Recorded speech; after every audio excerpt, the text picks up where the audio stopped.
بسم الله الرحمن الرحيم.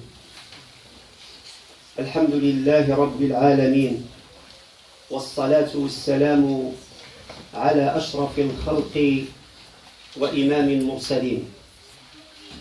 اللهم صل وسلم وبارك على هذا النبي الكريم وعلى آله وصحابته الغر الميامين، وارحم اللهم والدينا وأمواتنا وأموات المسلمين أجمعين برحمتك وجودك وكرمك يا كريم، لا إله إلا أنت رب العرش العظيم. اللهم إنا نستعينك ونستهديك ونتوكل عليك ونخنع لك ونخلع ونترك من يفجر بك. اللهم إياك نعبد وإليك نسعى ونحفد، نرجو رحمتك ونخشى عذابك، إن عذابك الجد بالكفار ملحق.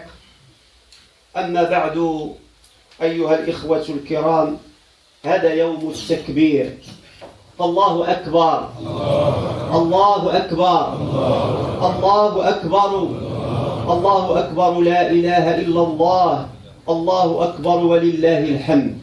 فالله أكبر أيها الإخوة الكرام شعار للمسلمين، ذكر بأن الله ليس من هو أكبر منه.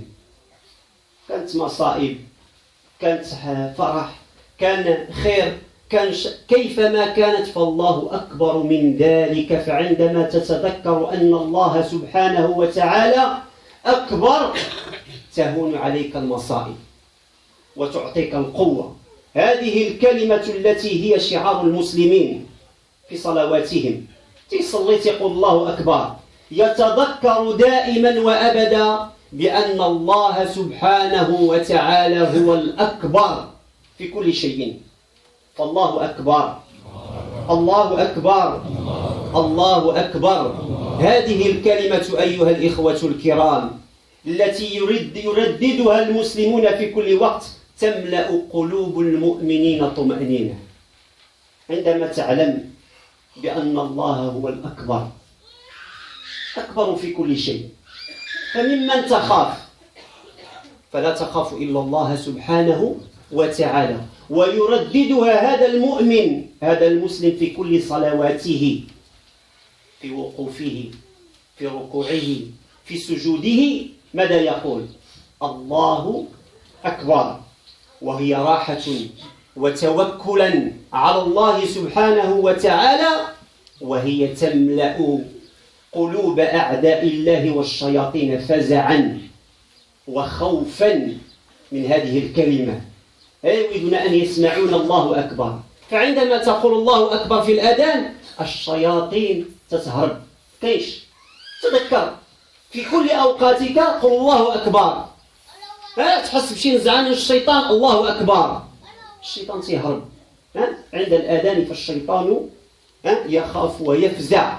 فالله أكبر زينة هذا العيد، الله أكبر زينة هذا العيد.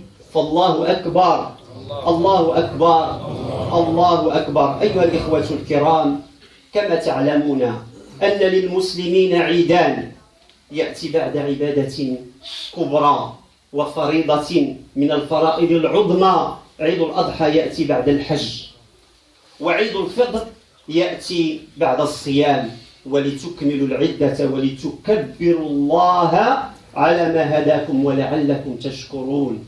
فتشكرون الله عز وجل على هذه النعمة أن وفقنا الله سبحانه وتعالى إلى عبادته.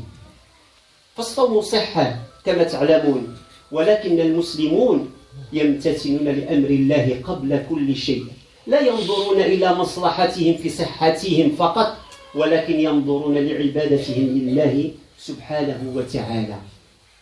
في هذا المكان، في هذا الموقف، يشعر الإنسان بعبودته لله عز وجل. وللصائم فرحتان كما تعلمون، يفرحها إذا أفطر بفطره، وإذا لقي ربه فرح بصومه. لماذا؟ لأنه كان ممتثلا، كان صبورا، كان محتسبا لله عز وجل، فيرى الأجر عند الله عظيم. كما قال النبي صلى الله عليه وسلم في حديثه يعني من صام رمضان إيمانا واحتسابا شنو أجر عظيم غفر له ما تقدم. هذا الدكتورة في الإيمان شيء جميل. تدوز شهر وأنت تعبد الله وتتدبر كلام الله وترجع إلى الله وتتوب إلى الله، فتصل إلى هذا العيد وأنت فرحا أن وفقك الله سبحانه وتعالى وأن تكون من المعتوقين. شوف أيها الإخوة الكرام، الإنسان شحال تيدوز باش يولي دكتور 23 عام ولد القراية، هو يقرا ويدوز ديبلوم الاول ويدوز ديبلوم الثاني باش يزيدوا له داك دكتور. فكيف بنا نحن المؤمنين وهذه دكتورة ليس مثلها دكتورة، أن تكون عند الله مرضيا، أن تكون عند الله معتوقا.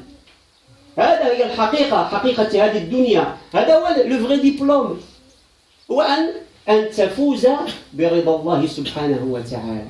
فيجب أن تكون هذه الصلاة لها نفحة على أخلاقنا وعلى معاملتنا وعلى تدبرنا في آياته فتنعكس في أعمالنا. هذا هو المفروض وهذا المبتغى، أن نخرج من رمضان وإحنا بأخلاق طيبة، بنفسية هادئة مرتاحة، ترجع إلى الله في كل شيء، وتتوب إلى الله وتتعامل مع العباد بالخير، وتتعامل مع العباد بغير الظلم، ولا نظلم أحدا لا في كلامنا ولا في معاملاتنا. قل بفضل الله وبرحمته فبذلك فليفرحوا هو خير مما يجمعون. هذا هو الخير، هذا هو فضل الله سبحانه وتعالى، أن تخرج أنت زكيا، قلب زكي، قلب طاهر. الله سبحانه وتعالى أعطاك هذا الشر حتى تتطهر به من ذنوبك ومن سوء أعمالك ومن سوء تفكيرك. الإنسان ترجع إلى الله فتيغير ما في داخله، ويصلح ما في نفسه، فتصبح هذا القلب قلب طاهر. يوم لا ينفع مال ولا بنون إلا من أتى الله بقلب سليم. هذه السلامة أيها الإخوة الكرام في تزكيتك لنفسك. قد أفلح من زكاها وقد خاب من دساها. وزكاة الفطر حتى تشرك الفقراء والمساكين من عباد الله في هذه الفرحة، ويتعود جميع المسلمين العطاء، حتى الصغير حتى الكبير، كل واحد يعرف بأن غادي يعطي، وذلك الفقير يأخذ ويعطي، هو يأخذ الزكاة ويعاود يعطي. يعني مدرسة عظيمة في التكافل الاجتماعي والتعاون والمحبة والخير. كيف يعلمنا الرسول صلى الله عليه وسلم في سنتها؟ ولذلك في أصل السنة أن تعطيها من طعامك، في أصل السنة أن تعطيها من طعامك. وفي يوم العيد إذا استطاع الإنسان بطبيعة الحال، لأن الله لا يكلف ما الإنسان لا يطيق شيء، لا يكلف الله نفسا إلا وسعها، وإنما هو جاءت لتربية النفوس. النفس ما تسبقاش وتبغي تفرح، تتعلم أن تفرح الناس في هذا اليوم العيد. واحد صغير دريم يتيم تتفرحوا وتتعاونوا، يتعلم الإنسان بطريقة عملية كما كان الرسول صلى الله عليه وسلم يعلمنا. أيها الإخوة المسلمون، كل عليه أن يخرج لصلاة العيد، كل واحد، لا من صغير ولا من كبير ولا ما كاينش الدراري خليهم، لا، دراري مزيان جيبهم يفرحوا وينقزوا. هذا صلاة العيد يرى هذا الجمع العظيم، يرى هذه الفرحة، هذه من ثقافة المسلمين لأنها كلها خير، لا تعكس إلا الخير، لا لك ولأبنائك ولعامة الناس. كن مع الله أبدا، واتق الله حيثما كنت في أي مكان وفي أي زمان وعلى أي حال. ولله المشرق والمغرب، فأينما تولوا فتم وجه الله. فالكل يسعى إلى مرضاة الله، إنما نحتاج إلى من ينفح فينا روح الإيمان. هذه النفحات كلها طيبة وفيها تذكير لله سبحانه وتعالى، وفيها الملائكة التي تحفنا. لماذا؟ لأننا نذكر الله ونعظم الله سبحانه وتعالى. فرمضان كان محطة نرجع فيها إلى الله وإلى الإسلام وإلى القرآن، نتلوه ونتدبر معانيه. كل منا كيفما كانت مرتبته في علمه، لا القليل ولا العالم يرجع، لأن ليس هناك يعني من هو يصل إلى قدر رسول الله صلى الله عليه وسلم، بل حتى الرسول عليه الصلاة والسلام كان يشد مئزره ويوقظ أهله. وهذا في هذا الشهر كل منا يتلو القرآن ويسعى إلى مرضاة الله سبحانه وتعالى، ويقترب إلى دين الله، وأن يفهم معانيه، وأن يأخذ بأمره ويبتعد عن نواهيه. ولكن إذا خرج رمضان علينا أن ننسى هذه المعاني، هذا الدستور، هذا المنهاج الرباني الذي يعيش به الإنسان في حياته، ماشي غير في خدمته. هذه مشكلة، لأن المؤمن يعيش في حياته، لا ينظر إلى فقط شبر من حياته، بل ينظر إلى حياته كلها. فعليه أن يراجع نفسه وأن يحرر نفسه، يتحرر من أفكار خاطئة، فيصبح حرا في عبادة الله سبحانه وتعالى، ويعيش في هذه الدنيا كما قال النبي صلى الله عليه وسلم: ستكون فتن كقطع الليل المظلم. قلت: يا رسول الله، وما المخرج منها؟ سنخرج من هذه المشاكل وهذه الدنيا هذه؟ فقال: كتاب الله تبارك وتعالى فيه نبأ من قبلكم وخبر ما بعدكم وحكم ما بينكم، هو الفصل، ليس بالهزل من تركه من جبار قسمه الله، ومن ابتغى الهدى في غيره أضله الله، هو حبل الله المتين ونوره المبين والذكر الحكيم، وهو الصراط المستقيم، وهو الذي لا تزيغ به الأهواء ولا تلتبس به الألسنة ولا تتشعب معه الآراء، ولا يشبع منه العلماء ولا يمله الأتقياء، ولا يخلق على كثرة الرد ولا تنقضي عجائبه. قد تقرأ القرآن وترى من العجائب، تقرأ القرآن وتتفكر، ترى العجائب في نفسك أولا وقبل كل. كيف يخرجك من الظلمات إلى النور؟ كيف ينشرح صدرك؟ كيف تصير يعني تزيد في علمك؟ ترى من أسرار الله سبحانه وتعالى. هو الذي عندما سمعه الجن قالوا: إنا سمعنا قرآنا عجبا، من علم علمه سبق، ومن قال به صدق، ومن حكم به عدل، ومن عمل به أجر، ومن دعا إليه هدي إلى صراط مستقيم. احذروا أيها الإخوة الكرام أن تبتعدوا عن القرآن. تخرج رمضان ونبتعد عن القرآن، والقصد ليس فقط خرج السلكة، إن استطعت فذلك جميل، ولكن أن تقف عن آيات الله وترى نفسك كيف أنت مع تلك الآية. عندما يقول الله سبحانه وتعالى أن لا تظلم، ففي كل وقت تجد نفسك حذرا أن تظلم الله. وكيف أن كنت تعبد الله فتظلم بعد رمضان؟ فكيف كنت تعبد الله فتبتعد عن عبادته بعد رمضان؟ وكيف وكيف وكيف أمور كثيرة، وكل منا يرى نفسه. فالقرآن مرآة المؤمن، ينظر إلى القرآن ويقف عن معانيه ويتدبر. غير آية من آيات الله سبحانه وتعالى قد تعبد الله. هناك من الصحابة لم يحفظ القرآن كله، كان حافظ بعض الآيات، حافظ بعض الصور، يصلي بها ويعبد الله به، ولكن كان يطبقها. مصيبتنا الآن لا نطبق كلام الله سبحانه وتعالى. فنحن في هذا العصر هذا تأخذنا جاذبية الدنيا من أجل المادة، وأن يجب علينا أن نكون مستيقظين أيها الإخوة الكرام، حذرين من الطغيان والفسق واضطراب المعايير لنا ولأولادنا. المعايير تغيرات، الدنيا تغيرات. أرى من يقول المعروف أصبح هو من ينهى عنه، ومن ينهى عن المنكر أصبح من يدعو إليه.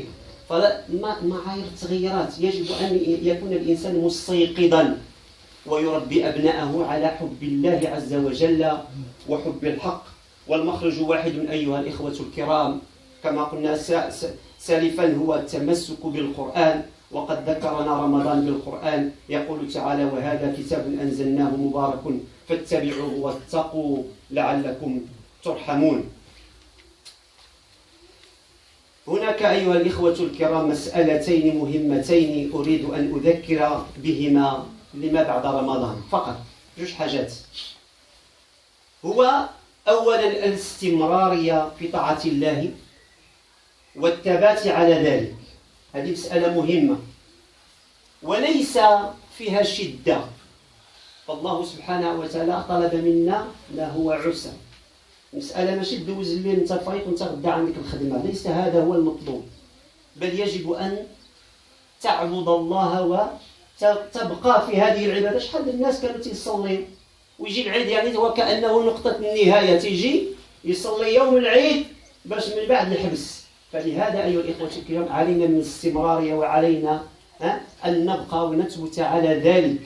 والثانية هو الصبر على المصائب إذا جاءتك وأن تحتسبها لله. شحال من واحد تجي شي مصيبة يقول هذا الله سبحانه وتعالى ولا شيء، ولكن فلا تظن أيها الإخوة الكرام بأن الإنسان لا يبتلى، وابتلاء من الله سبحانه وتعالى لترقى، فهي ليست للمؤمن عذاب وخذلان وشقاء. القرآن لم يذكر في قصص الأنبياء أنهم يأكلون جيدا وينامون جيدا ومظهرهم من مظاهر التمتع. القرآن ما عودناش كاع هذا الشيء.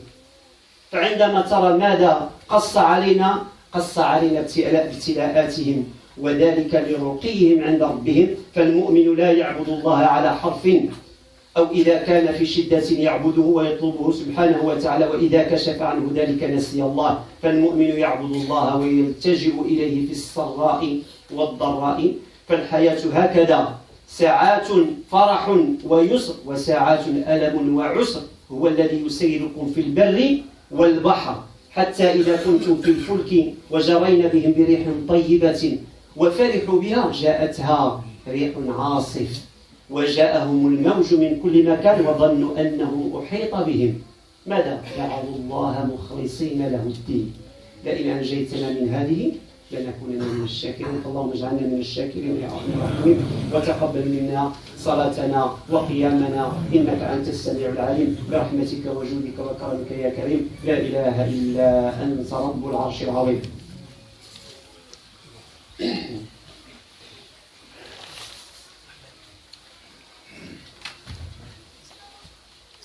Bismillahirrahmanirrahim, chers frères, chères sœurs. Aujourd'hui est un jour de takbir. Allahu Akbar. Allahu Akbar. Allahu Akbar. Ça veut dire que c'est un jour où on dit et on rappelle que Dieu est grand. Allahu Akbar, symbole des musulmans. À chaque moment de leur vie, dans les prières, on dit Allahu Akbar. Quand ils se lèvent, quand ils se couchent, dans leur cœur, Allahu Akbar remplit le cœur des croyants de satisfaction. Et c'est qu'il n'y a rien de plus grand que Dieu. Il le remplit de tranquillité. Il anime nos fêtes. Allahu Akbar. Chacun des fêtes des musulmans vient après une grande adoration au culte. Et après le pèlerinage, il y a Eid al-Adha, et après le Ramadan, il y a Eid al-Fitr. Dieu dit, ces jours sont le mois Ramadan au cours duquel le Coran a été descendu comme guide pour les gens, épreuve claire de la bonne direction et du discernement. Donc quiconque d'entre vous est présent en ce mois qu'il jeûne, et quiconque est malade ou en voyage, alors qu'il jeûne un nombre égal d'autres jours. Allah veut pour la facilité, il ne veut pas la difficulté pour vous, afin que vous complétiez le nombre et que vous proclamiez la grandeur d'Allah subhanahu wa ta'ala, pour avoir guidé et afin que vous soyez reconnaissants.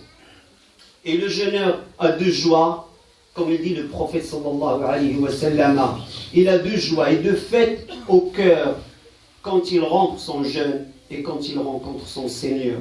Cette grande récompense qui vient d'Allah subhanahu wa ta'ala après tout un mois d'adoration, il est content d'avoir réussi cette adoration. Il est content des bienfaits d'Allah subhanahu wa ta'ala. La fête d'Eid vient pour compléter ces bienfaits et rendre heureux les croyants qui l'ont réussi. Allah subhanahu wa ta'ala dit, ceci provient de la grâce d'Allah et de sa miséricorde. Voilà de quoi ils devraient se réjouir. C'est bien mieux que tout ce qu'ils amassent. Très important de comprendre la grandeur de ton adoration. C'est vrai que le jeûne est santé. Quand tu jeûnes, c'est la santé, mais avant tout que tu fais le jeûne, c'est pour Allah subhanahu wa ta'ala, c'est une adoration. Tu t'approches d'Allah subhanahu wa ta'ala. C'est la première intention que le croyant doit avoir. Et la zakat permet à tous les musulmans de partager cette joie, grands et petits, femmes et hommes, et apprend à tout musulman d'être généreux, qu'il soit riche ou pauvre. Et subhanallah al-adim, quand tu le donnes au pauvre, le pauvre aussi doit le donner, doit sortir. Quelle magnifique éducation du prophète sallallahu alayhi wa sallam pour la solidarité. Et une solidarité morale et une solidarité aussi matérielle. Le prophète sallallahu alayhi wa sallam a dit, et rappelez-vous quand vous étiez peu nombreux, opprimés sur terre, craignant de vous faire enlever par des gens, il vous donna asile, vous renforça de secours et vous attribua de bonnes choses afin que vous soyez reconnaissants. Être reconnaissant Allah subhanahu wa ta'ala. Le mois du Ramadan était une station de purification et de retour vers Allah subhanahu wa ta'ala. Et vers le Coran. Ne vous éloignez pas de lui. Si en sortant du Ramadan, on éloigne de la lecture du Coran, de s'arrêter sur ces versets. Le but, ce n'est pas de finir le Coran entier et de courir pour le finir. Ça n'a pas été à l'époque du prophète sallallahu alayhi wa sallam.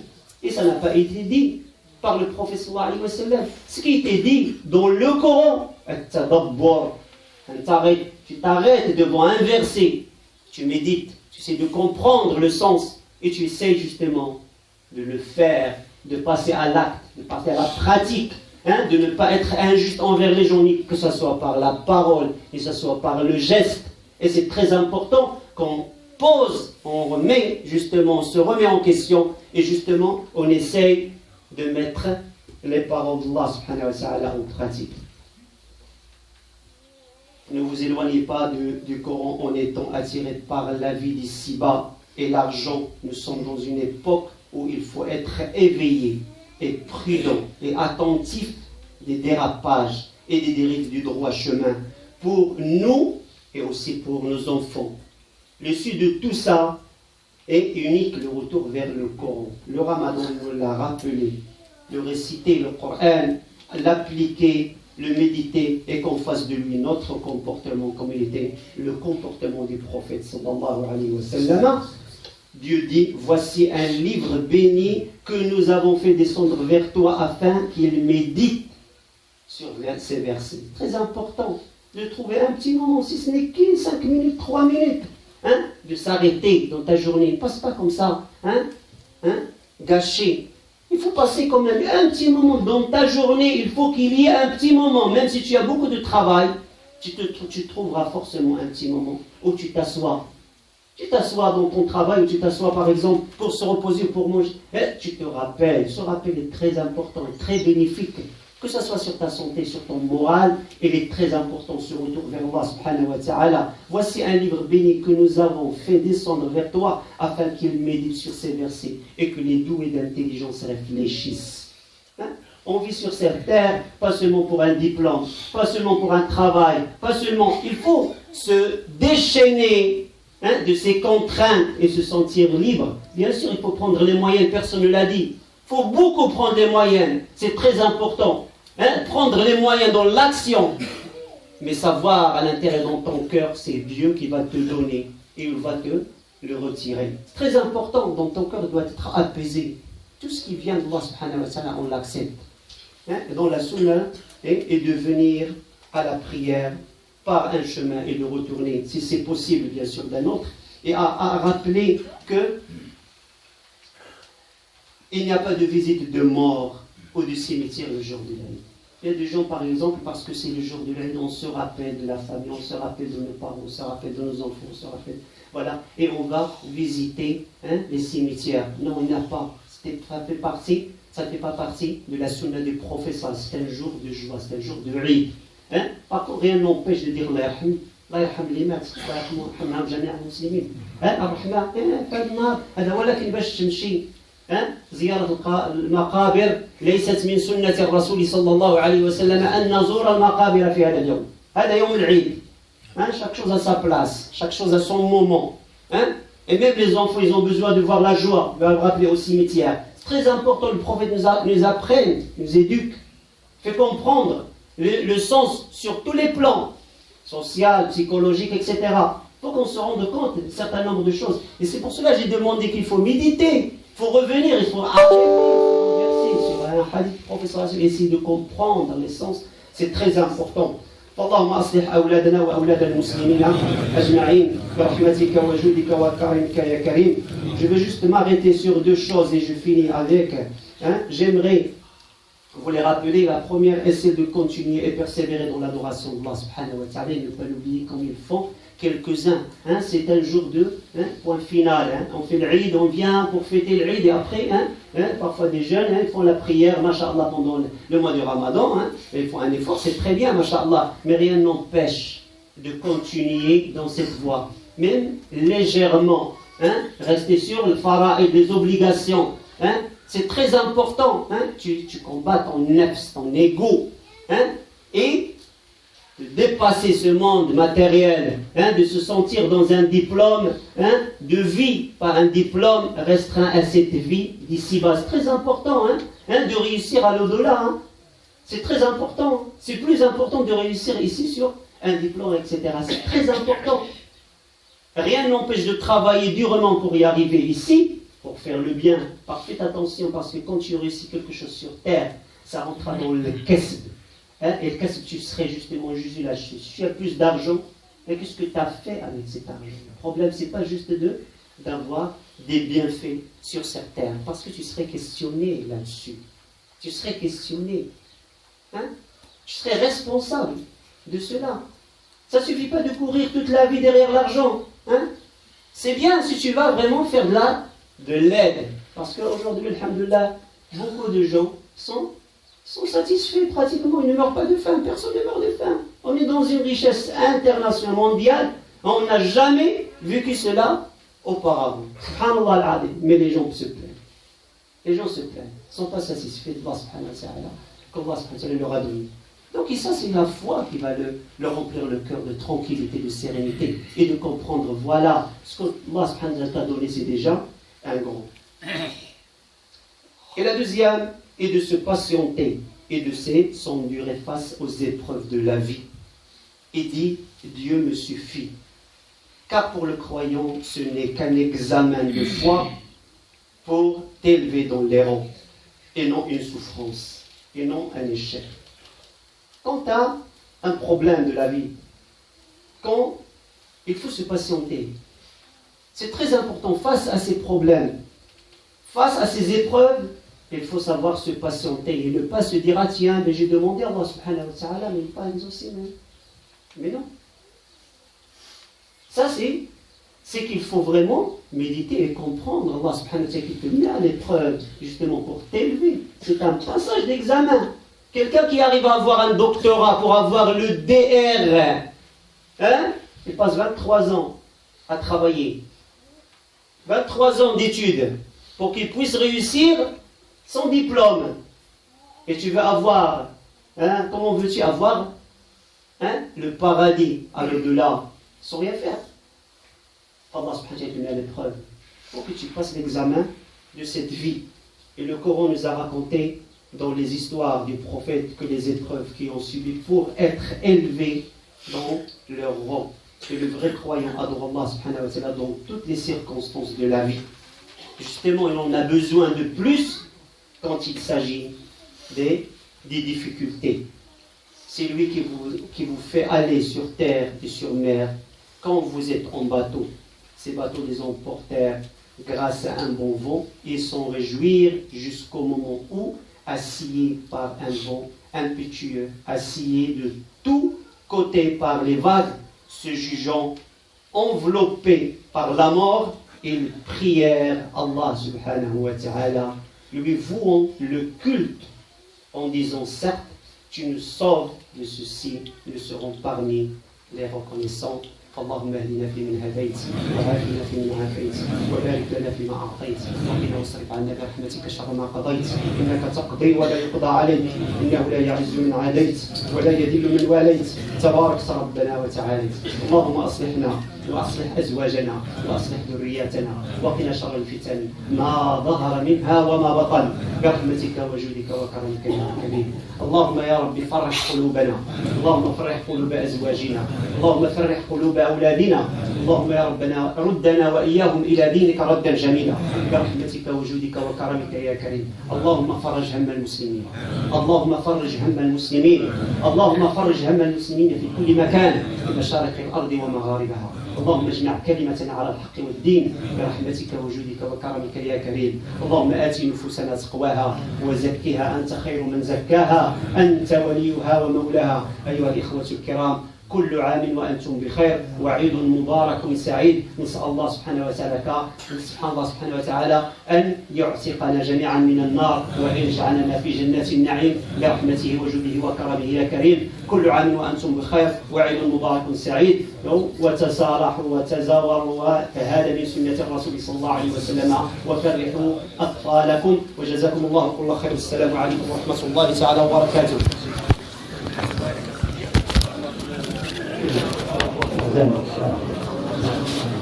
يا رب يسعدكم ويكون يا رب يجعلكم يا رب العالمين. السلام عليكم ورحمة الله